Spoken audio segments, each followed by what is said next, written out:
नमस्कार, आप सभी का फिर से स्वागत है हमारे YouTube चैनल हिस्टोरिकल प्लेसेस में। द्वंद्व कहाँ तक पाला जाए, युद्ध कहाँ तक टाला जाए, तू वंशज है राणा का, फेंक जहाँ तक भाला जाए। जी हाँ दोस्तों, आपने सही समझा। आज हम आपको एक वीर शिरोमणि महाराणा प्रताप के बारे में आज हम आपको बताने जा रहे हैं। तो सबसे पहले हम चलते हैं उनके जन्म के बारे में। महाराणा प्रताप का जन्म 9 मई 1540 ईस्वी को राजस्थान के कुंभलगढ़ दुर्ग में हुआ था। महाराणा प्रताप की जयंती विक्रम संवत कैलेंडर के अनुसार प्रतिवर्ष ज्येष्ठ माह के शुक्ल पक्ष तृतीया को मनाई जाती है। आइए अब हम इनकी वीरता के बारे में थोड़ा सा विस्तार से जानते हैं। सूरज का तेज भी फीका पड़ता था, जब राणा तू अपना मस्तक ऊंचा करता था। थी राणा तुझ में कोई बात निराली, इसलिए अकबर भी तुझसे डरता था। अब हम आपको इनके परिवार के बारे में बताते हैं। उनके पिता महाराणा उदय सिंह और माता जीवंत कंवर या जयंत कंवर थी। वे राणा सांगा के पौत्र थे। महाराणा प्रताप को बचपन में सभी कीका नाम लेकर पुकारा करते थे। राजपूताना राज्यों में मेवाड़ का अपना एक विशिष्ट स्थान है, जिसमें राजस्थान के गौरव बप्पा रावल, खुमान प्रथम, महाराणा हम्मीर, महाराणा कुंभा, महाराणा सांगा, उदय सिंह और वीर शिरोमणि महाराणा प्रताप ने जन्म लिया है। आगे नदियां पड़ी अपार, घोड़ा कैसे उतरे उस पार, राणा ने सोचा इस पार, तब तक चेतक था उस पार। महाराणा प्रताप उदयपुर मेवाड़ में सिसोदिया राजवंश के राजा थे। उनके कुल देवता एकलिंग महादेव है। मेवाड़ के राणाओं के आराध्य देव एकलिंग महादेव का मेवाड़ के इतिहास में बहुत महत्व है। एकलिंग महादेव का मंदिर उदयपुर में स्थित है। मेवाड़ के संस्थापक बप्पा रावल ने 8वीं शताब्दी में इस मंदिर का निर्माण करवाया था और एकलिंग की मूर्ति की प्रतिष्ठापना की थी। फीका पड़ता था तेज सूरज का, जब माथा ऊंचा तू करता था। फीकी हुई बिजली की चमक, जब जब प्रताप आंखें खोला करता था। प्रताप के काल में दिल्ली में मुगल सम्राट अकबर का शासन था, जो भारत के सभी राजाओं महाराजाओं को अपने अधीन कर मुगल साम्राज्य की स्थापना कर इस्लामिक परचम को पूरे हिंदुस्तान में फहराना चाहता था। 30 वर्षों के लगातार प्रयास के बावजूद भी महाराणा प्रताप ने अकबर की अधीनता स्वीकार नहीं की थी, जिसकी आस लिए ही वह इस दुनिया से चला गया। चेतक पर चढ़ जिसने भाले से दुश्मन संहारे थे, मातृभूमि के खातिर जंगल में जिसने कई साल गुजारे थे। महाराणा प्रताप ने भगवान एकलिंग जी की कसम खाकर यह प्रतिज्ञा ली थी कि जिंदगी भर उनके मुख से अकबर के लिए सिर्फ तुर्क ही निकलेगा और वह कभी अकबर को अपना बादशाह नहीं मानेंगे। अकबर ने उन्हें समझाने के लिए 4 बार शांति दूतों को अपना संदेश लेकर भेजा था, लेकिन महाराणा प्रताप ने अकबर के हर प्रस्ताव को नामंजूर कर दिया था। महाराणा प्रताप की शक्ति और उनका घोड़ा, महाराणा प्रताप के पास उनका सबसे प्रिय घोड़ा चेतक था। महाराणा प्रताप जिस घोड़े पर बैठते थे वह घोड़ा दुनिया के सर्वश्रेष्ठ घोड़ों में से एक था और ऐसा कहा जाता है कि महाराणा प्रताप तब 72 किलो का कवच पहनकर 81 किलो का भाला अपने हाथ में रखते थे। भाला, कवच और ढाल तलवार का कुल वजन मिलाकर 208 किलो था। राणा 208 किलो वजन के साथ युद्ध के मैदान में उतरते थे और सोचिए तब उनकी क्या शक्ति रही होगी। चेतक महाराणा का सबसे प्रिय घोड़ा था। हल्दी घाटी युद्ध में महाराणा बहुत घायल हो गए थे।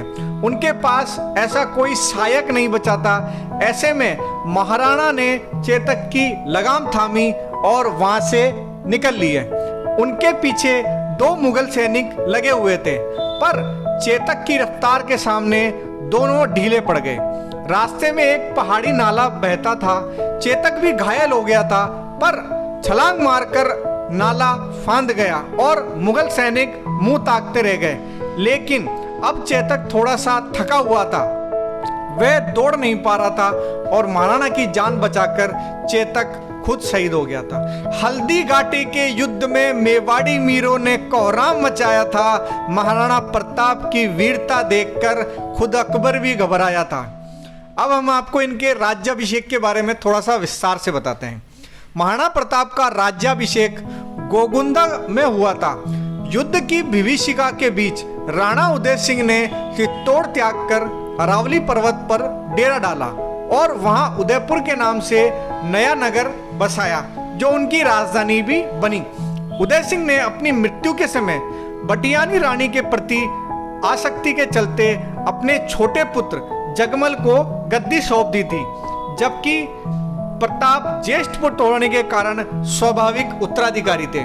उदय सिंह के फैसले का उस समय सरदारों और जागीरदारों ने भी विरोध किया था। दूसरी ओर मेवाड़ की प्रजा भी महाराणा प्रताप से लगाव रखती थी। जगमल को गद्दी मिलने पर जनता में विरोध और निराशा उत्पन्न हो गई। इसके चलते राजपूत सरदारों ने मिलकर विक्रम संवत 1628 फाल्गुन शुक्ल 1 मार्च 1576 को महाराणा प्रताप को मेवाड़ की गद्दी पर बैठाया और इस घटना से जगमल उनका शत्रु बन गया था और अकबर से वह जा मिला। महाराणा के मेवाड़ की राजधानी उदयपुर थी। उन्होंने 1568 से 1597 ईस्वी तक शासन किया। उदयपुर पर तुर्क आसानी से आक्रमण कर सकते थे, ऐसा विचार कर तथा सामंतों की सलाह से प्रताप ने उदयपुर छोड़कर कुंभलगढ़ और गोगुंदा के पहाड़ी इलाके को अपना केंद्र बनाया था। शत शत नमन उस मेवाड़ी प्रताप को जो अपने भाले से दुश्मनों को मारे थे, मातृभूमि की स्वतंत्रता के खातिर कई वर्ष जंगल में मिला रहे थे। जगमल नाराज होकर बादशाह अकबर के पास चला गया था और बादशाह ने उसको जहाजपुर का इलाका जागीर में प्रदान कर अपने पक्ष में कर लिया था। इसके पश्चात बादशाह ने जगमल को सिरोही राज्य का आधा राज्य प्रदान कर दिया। इस कारण जगमाल की सिरोही के राजा सुल्तान देवड़ा से दुश्मनी हो गई और अंत में सन 1583 में हुए युद्ध में जगमाल भी मारा जा चुका था। जिस समय महाराणा प्रताप सिंह ने मेवाड़ की गद्दी संभाली, उस समय राजपूताना बेहद नाजुक दौर से गुजर रहा था।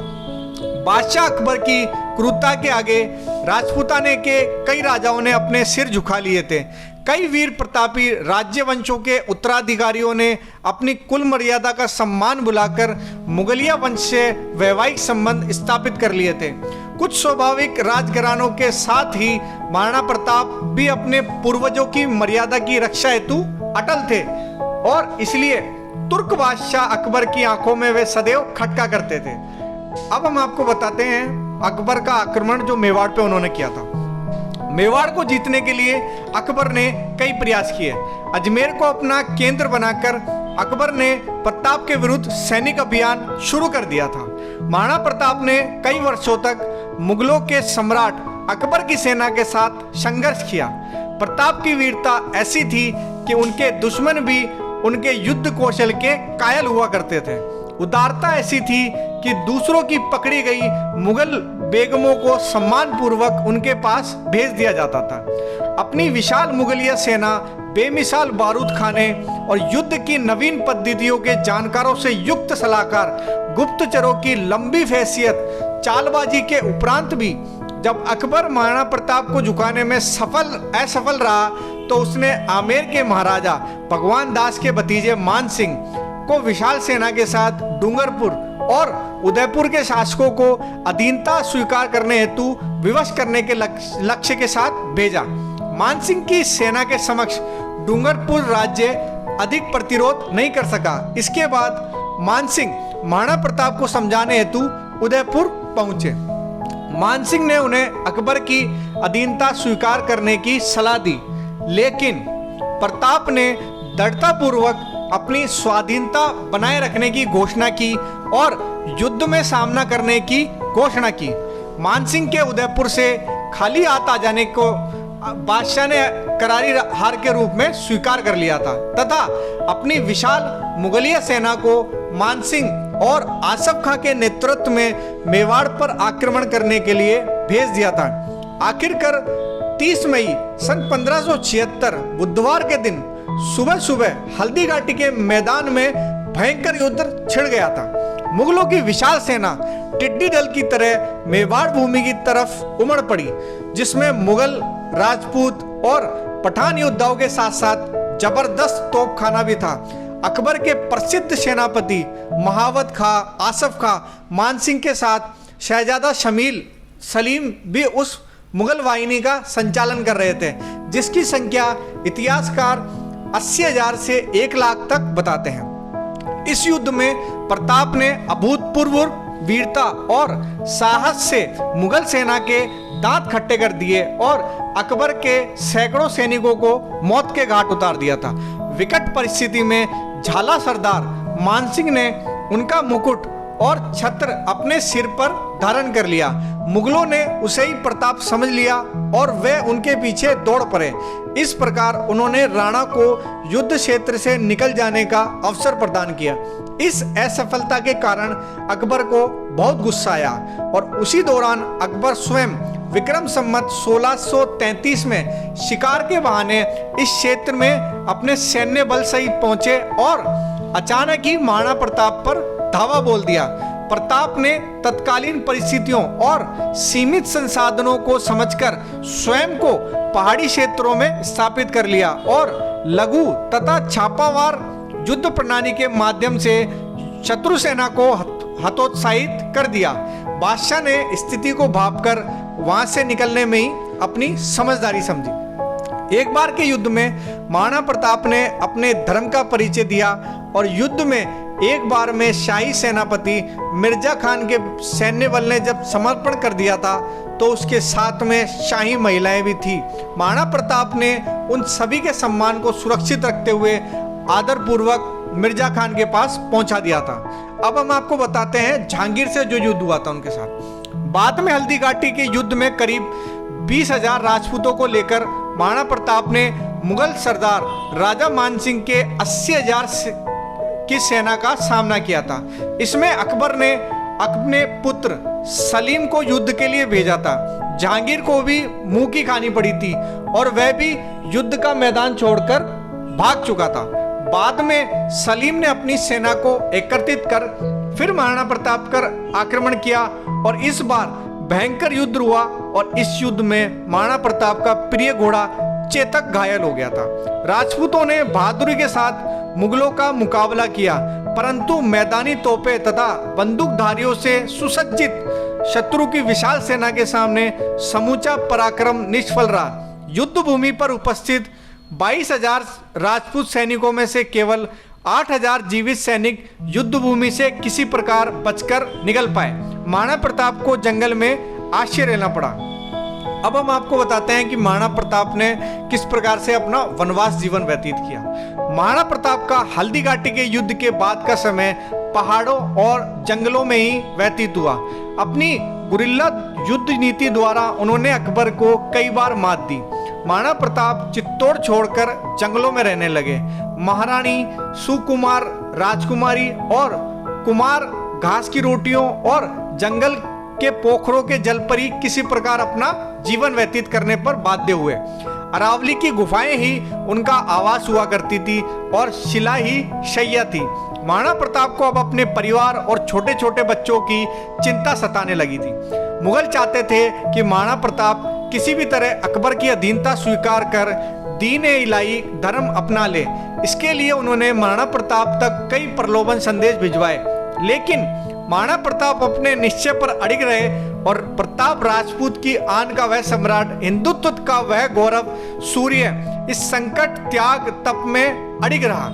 कई छोटे राजाओं ने महाराणा प्रताप से अपने राज्य में रहने की गुजारिश की, लेकिन महाराणा की भूमि को मुगल आधिपत्य से बचाने के लिए महाराणा प्रताप ने प्रतिज्ञा की थी कि जब तक मेवाड़ आजाद नहीं होगा वह महलों को छोड़कर जंगलों में ही निवास करेंगे।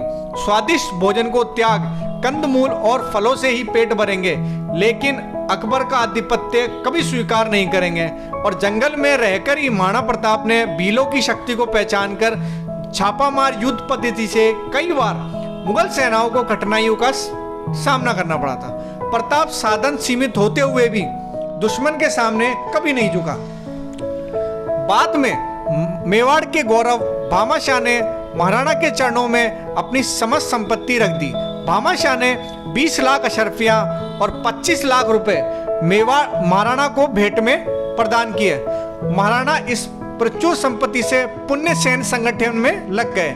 इस अनुपम सहायता से प्रोत्साहित होकर महाराणा ने अपने सैन्य बल का पुनर्गठन किया और उनकी सेना में नवजीवन का संचार हुआ। महाराणा ने पुनः कुंभलगढ़ पर अपना कब्जा स्थापित करते हुए शाही फौजों द्वारा स्थापित थानों और ठिकानों पर अपना आक्रमण जारी किया। मुगल बादशाह अकबर ने विक्रम संवत 1635 में एक और विशाल सेना शाहबाज खान के नेतृत्व में मेवाड़ भेजी। इस विशाल सेना ने कुछ स्थानीय मदद के आधार पर वैशाण कृष्ण बारा को कुंभलगढ़ और केलवाड़ा पर कब्जा कर लिया तथा गोगुंदा और उदयपुर क्षेत्र में लूटपाट की। ऐसे में महाराणा प्रताप ने विशाल सेना का मुकाबला जारी करते हुए अंत में पहाड़ी क्षेत्रों में पनाह लेकर स्वयं को सुरक्षित रहा। चावंड पर पुनः कब्जा किया। शाहबाज खान आखिरकार खाली हाथ पुनः पंजाब में अकबर के पास पहुंच गया। चित्तौड़ को छोड़कर महाराणा ने समस्त दुर्गों को शत्रु से पुनः उद्धार कर लिया। उदयपुर को उन्होंने अपनी राजधानी बनाया। विचलित मुगलिय सेना के घटते प्रभाव और अपनी आत्मशक्ति के बूते महाराणा ने चित्तौड़गढ़ व मांडलगढ़ के अलावा संपूर्ण मेवाड़ पर अपना पुनः स्थापित कर लिया था। इसके बाद मुगलों ने कई बार महाराणा प्रताप को चुनौती दी, लेकिन मुगलों को मुंह की खानी पड़ी। आखिरकार युद्ध और शिकार के दौरान लगी चोटों की वजह से महाराणा प्रताप की मृत्यु 19 जनवरी 1597 को चावंड में हुई। 30 वर्षों के संघर्ष और युद्ध के बाद भी अकबर महाराणा प्रताप को न तो बंदी बना सका और न ही झुका सका। महान वो होता है जो अपने देश, जाति, धर्म और संस्कृति की रक्षा के लिए किसी भी प्रकार का समझौता न करे और संततः संघर्ष करता रहे। ऐसे ही व्यक्ति लोगों के दिलों में हमेशा जिंदा रहते हैं। भारत माँ का वीर सपूत हर हिंदुस्तानी को प्यारा है। कुंवर प्रताप जी के चरणों में हमारा सत सत नमन है। धन्यवाद दोस्तों। आशा करते हैं कि हमारे द्वारा जो आपको जानकारी दी गई है वो आपको अच्छी लगी होगी। आप हमारे चैनल को शेयर और सब्सक्राइब जरूर करें ताकि आपको ऐसी ही अच्छी वीडियो मिलती रहे। और अगर किसी जगह के बारे में आपको जानना चाहते हैं वीडियो के माध्यम से तो आप हमें कमेंट करके बता सकते हैं। तो धन्यवाद दोस्तों। जल्द ही फिर मिलेंगे एक नई जगह एक नई वीडियो के साथ। तब तक एंजॉय करें, खुश रहें। धन्यवाद।